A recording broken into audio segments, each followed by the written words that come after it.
Oke, selamat pagi, siang, sore, malam buat teman-teman semua. Oke, jadi hari ini aku akan bahas tentang kasus pertama di CND kedua. Dimana di sini aku izin mulai, ada seorang wanita 52 tahun dengan keluhan utama lengan kiri yang bengkak sejak 3 bulan terakhir. Untuk riwayat penyakit sekarangnya, di sini lengan kiri yang bengkak tadi itu semakin lama semakin keras dan terasa berat, terutama pada bagian atas. Lalu pasien tidak merasakan nyeri hebat, tapi dia merasakan dia lebih jarang berkeringat, kemudian kulitnya lebih tegang. Untuk riwayat penyakit dahulu, di sini pasien itu pernah mempunyai kanker payudara kiri dan telah mastektomi radikal dan radioterapi 1 tahun lalu. Untuk riwayat penyakit keluarga, obat dan sosial tidak ada.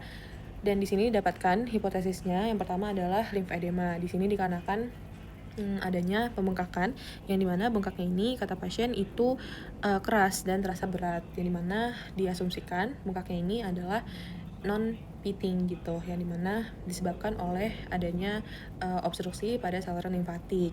Kemudian yang kedua hipotesisnya adalah relapse karsinoma, dimana di sini ada sel kanker mikroskopik yang kembali aktif pada bagian payudara pasien atau sekitar payudara pasien. Makanya di sini lengannya itu membengkak. Kemudian yang ketiga, ada infeksi kronis limfatik seperti contohnya selulitis yang disebabkan oleh infeksi bakteri seperti Streptococcus atau Staphylococcus. Nah, di sini untuk pemeriksaan fisik ada edema non-pitting lengan kiri dan kulit tampak menebal atau peau d'orange. Terus di sini juga tidak ada infeksi akut. Yang menguatkan hipotesis pertama saya dan saya jadikan diagnosis yaitu limfedema sekunder post mastektomi dan radioterapi. Hipotesis kedua dilemahkan karena di sini pada relapse karsinoma itu pada pemeriksaan fisik seharusnya ditemukan ada benjolan di bagian lokal yaitu di payudara pasien atau regional sekitar payudara pasien. Namun di sini tidak ada. Juga biasanya karsinoma itu didapatkan ada ulcerasi, kemerahan, dan lainnya. Namun di sini tidak ada. Dan untuk hipotesis ketiga juga dilemahkan karena pasien disebutkan tidak ada infeksi akut, yang dimana berarti tidak mengarah ke infeksi bakteri atau semacamnya.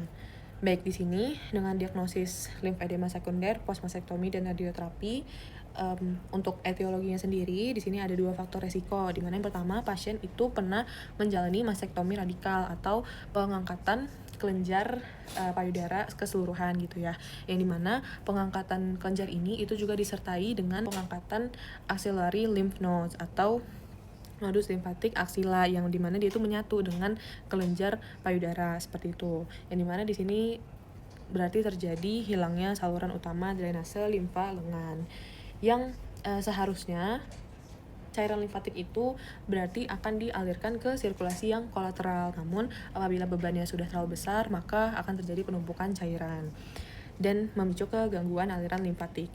Nah, di sini juga didukung dengan pasien yang menjalani radioterapi, di mana radioterapi itu merupakan terapi menggunakan radiasi yang fungsinya itu akan mengionisasi dari sel kanker. Jadi DNA sel kanker itu akan dimatikan sehingga sel kanker ini tidak bisa membelah lagi. Namun dia mempunyai efek samping yang dimana selain dia membunuh sel kanker, dia itu juga akan membunuh sel lain dalam tubuh kita. Salah satunya adalah endotel limfatik yang rentan karena pembelahannya itu dia cepat. Dia pembelahannya cepat dan menggunakan DNA. Jadi ketika DNA-nya itu terpecah karena radikal bebas seperti ROS atau reaktif oksigen spesies, maka dia akan apoptosis dan memicu ke kerusakan endotel seperti itu. Di sini, kedua faktor risiko ini itu akan menyebabkan gangguan pada aliran limfe yang seperti apa? Yang dimana di sini itu akan terjadi penumpukan cairan limfatik. Dimana kita tahu cairan limfatik ini kayak lipid, protein seperti albumin, globulin, fibrinogen, growth factor seperti itu. Nah, di sini cairan yang menumpuk ini dia tidak bisa terus-terusan menumpuk gitu. Si proteinnya ini, protein lipid itu dia akan keluar ke cairan interstisial. Nah, ketika dia keluar dari cairan interstisial, dia tidak dapat masuk kembali karena harusnya kalau ada protein di interstisium itu kan diambil kembali oleh cairan limfatik gitu. Namun di sini cairan limfatiknya rusak dan buntu, jadi tidak bisa ditarik kembali.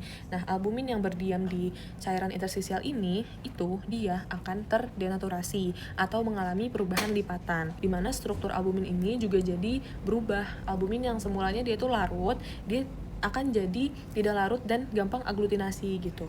Oke, nah di sini juga contohnya albumin, karena albumin yang paling banyak. Kemudian protein-protein yang denaturasi ini akan dikenali sebagai DMPS atau Damage Associated Molecular Patterns oleh Toll-like reseptor 2 atau 4 di makrofag. Sehingga makrofag akan menginisiasi suatu pathway yang mengaktifasi sitokin proinflamasi. Nah, sitokin ini itu dia akan mengaktifasi fibroblast. Jadi sebelumnya fibroblast ini fungsinya itu untuk regenerasi. Jadi kalau misalnya di kulit kita itu ada yang luka, maka fibroblast ini itu akan diaktifasi oleh sitokin. Tapi kenapa di sini tiba-tiba dia aktifasi fibroblast? Karena kalau misalnya luka, itu albumin akan keluar ke cairan interstisial gitu. Namun di sini tidak ada luka, tidak ada apa, tapi tiba-tiba albuminnya keluar kan ke jaringan interstisial, maka ini akan aktifasi sitokin untuk aktifasi fibroblast. Nah, di sini fibroblastnya itu akan sekresi TGF beta atau transforming growth factor beta yang akan menggunakan signaling SMAD2 atau 3 yang dimana ini pokoknya mengubah suatu protein yang membantu fibroblast berdiferensiasi menjadi myofibroblast sehingga menghasilkan kolagen tipe 1, 3, 5, fibronektin dan proteoglikan. Sebenarnya ini adalah suatu hal yang normal apabila terjadi di regenerasi gitu. Namun karena penumpukan protein ini dan itu sangat banyak, maka fibroblast ini overaktivasi dan penghasilan kolagen, fibronektin, proteoglikan itu jadi terlalu banyak gitu, terlalu over sehingga terjadi fibrosis. Nah, dari fibrosis inilah maka mulai muncul gejala-gejala pada pasien. Nah, sebelum itu seharusnya apabila ada obstruksi pada kelenjar limfatik, tubuh kita itu akan mencoba kompensasi dengan menghasilkan vascular endothel growth factor C atau D, yang dimana ini tuh memang khusus untuk proliferasi dari saluran limfatik gitu. Namun karena paparan dari radiasi tadi, dari radioterapi, maka dia akan merusak DNA sel endotel juga reseptor dari VEGF ini. Jadi mau sebanyak apapun growth factor yang dihasilkan apabila reseptornya rusak, maka tidak bisa gitu. Di sini si VEGF ini tidak dapat mengikat reseptor VEGFR di endotel limfatik, maka proliferasi sel endotel limfatik akan gagal dan limfangiogenesis gagal. Jadi obstruksi limfatiknya itu akan semakin parah karena buntu, kemudian juga tidak dapat dibentuk saluran limfatik yang baru. Jadi ya udah, dia akan memperburuk serta kronis gitu. Nah, kemudian kita lanjut dari si fibrosis tadi akan muncul segala macam gejala seperti jaringan yang makin kaku karena cairan terperangkap. Ini disebut non-pitting edema. Yang dimana fibrosis itu dia itu kan mengandung kolagen, proteoglikan yang ketika dia over, dia akan membuat kulit kita tuh menjadi menebal dan kaku. Dan ini tuh bukan komposisinya cairan, tapi si komponen dari matriks ekstraseluler tadi seperti kolagen dan lain-lain. Makanya edemanya itu non-pitting, bukan pitting yang biasanya itu terisi cairan aja, bukan fibrosis. Kemudian fibrosis ditambah edema ini akan membuat pori-pori tertarik ke dalam. Jadi pada kulit kita itu kan ada pori-pori. Pori-pori ini terdiri dari folikel rambut, kelenjar keringat yang dia itu diam aja. Nah, ketika ada fibrosis atau edema seperti benjolan gitu ya, dia kan akan membesar. Namun si pori-pori ini itu bentuknya tetap sama aja. Maka kulit kita maka akan tertarik dan kelihatannya tuh seperti ada cekungan. Kemudian juga karena fibrosis tadi, kulit kita jadi kaku dan tidak elastis, kemudian keras, maka akan terlihat tampilan seperti kulit jeruk atau yang disebut kulit peau d'orange. Lalu selanjutnya di sini edema dan juga fibrosis tadi itu akan menekan saluran kelenjar ekrin dan gangguan aliran limfa itu secara tidak langsung akan menurunkan suplai dari faktor pertumbuhan, salah satunya VEGF-C, yang dimana VEGF-C ini itu dia salah satu fungsinya dapat membantu dalam produksi keringat gitu, sehingga produksi keringat pasien menurun. Nah, selanjutnya di sini ada kerusakan adiposit, yang dimana kerusakan adiposit itu disebabkan oleh makrofag juga pengaruh radioterapi. Jadi adiposit tadi kan dia akan keluar ke jaringan interstisial. Nah, di jaringan interstisial ini dia akan menumpuk, lalu mengundang makrofag. Nah, makrofag ini akan memakan si adiposit ini. Nah, makrofag ini semakin banyak memakan adiposit, itu akan menjadi foam cell-like, yang dimana dia akan semakin banyak menghasilkan radikal bebas serta sitokin. Juga ini tuh dapat berpengaruh dari radioterapi ya, yang dimana dia kan bisa menyebabkan kerusakan sel, salah satunya si adiposit ini. Makanya makin banyak lagi yang dimakan sama makrofag. dan membuat lipodystrofi. Lipodystrofi ini adalah reorganisasi dari jaringan lemak. Jadi kulit kita itu bisa terlihat tegang, kemudian juga abnormal.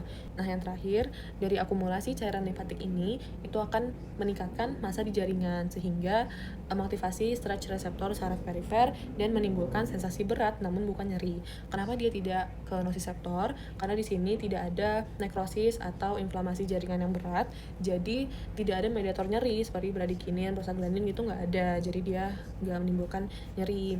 Pasien juga bilang kayak gitu. Oke, baik, di sini penjelasan saya sudah selesai. Apabila ada pertanyaan atau masukan bisa chat aja ya guys. Terima kasih.